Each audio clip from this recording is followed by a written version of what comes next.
grande mérito desse encontro é tentar restabelecer a importância da ciência jurídica e da dogmática na solução dos principais problemas relacionados ao direito penal e que acontecem em nosso país.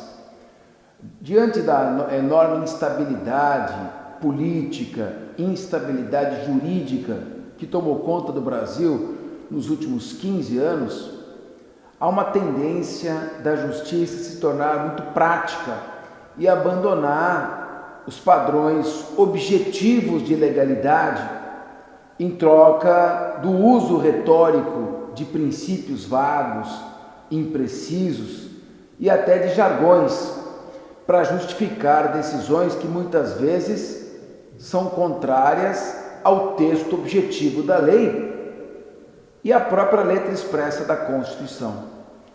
Nesse sentido, o encontro aqui está sendo muito importante.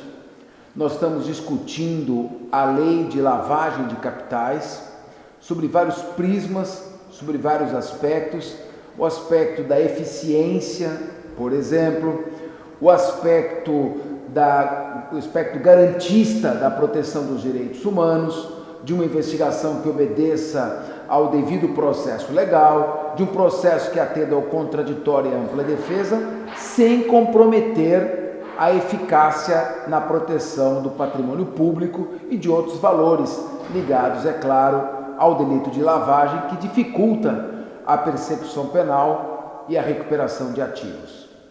Nós estamos abordando o aspecto subjetivo dos atos de lavagem de dinheiro, principalmente as condutas de ocultar e dissimular, que posteriormente são desdobradas em várias outras condutas, que nada mais são do que especificações do que consiste ocultar e dissimular. Ocultar, como o próprio nome diz, é esconder. Ora, se o sujeito está escondendo, obviamente ele já sabe que está fazendo algo errado. Ele tem ciência de que aquilo que ele esconde é proveniente de um ilícito, de uma infração penal. Ninguém esconde por ter dúvida, você esconde na certeza de que quer se subtrair, frustrar a ação das autoridades. Dissimular é ainda pior, porque dissimular pressupõe a adoção de um estratagema para disfarçar, como se diz aqui na legislação, branquear um determinado patrimônio que é de origem ilícita. Então nós estamos, em primeiro lugar, abordando a necessidade do dolo direto. Quisesse o legislador adotar o dolo eventual, ele teria dito claramente que sabe ou deve saber ser origem de infração penal. Ocultar ou dissimular bens que deve saber ser produto de infração penal. Como ele omitiu o deve saber, nós devemos interpretar na literalidade das condutas ocultar e dissimular, que pressupõe certeza, ciência daquela origem ilícita. Abordamos também a questão do princípio da confiança. Está fora do âmbito da proteção da norma exigir, por exemplo, que um gerente de um banco faça todas as diligências possíveis para apurar se aquele produto que ele está recebendo é origem de infração penal ou não.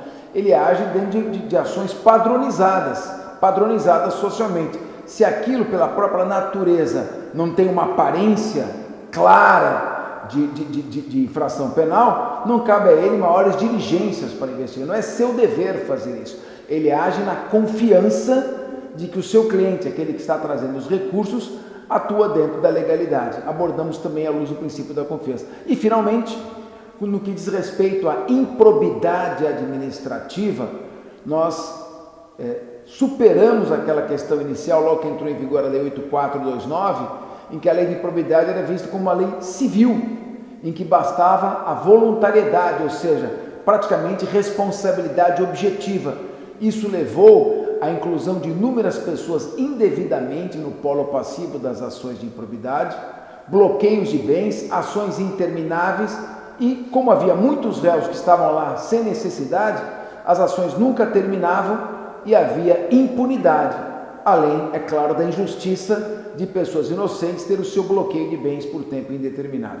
Foram essas as questões mais importantes colocadas, interagindo também com outros juristas que se encontravam aqui e repetindo a necessidade urgente de nós voltarmos a realçar a importância da ciência jurídica, do direito penal, da doutrina. Não há outro mecanismo de combate ao abuso de autoridade e ao arbítrio, senão o conhecimento jurídico.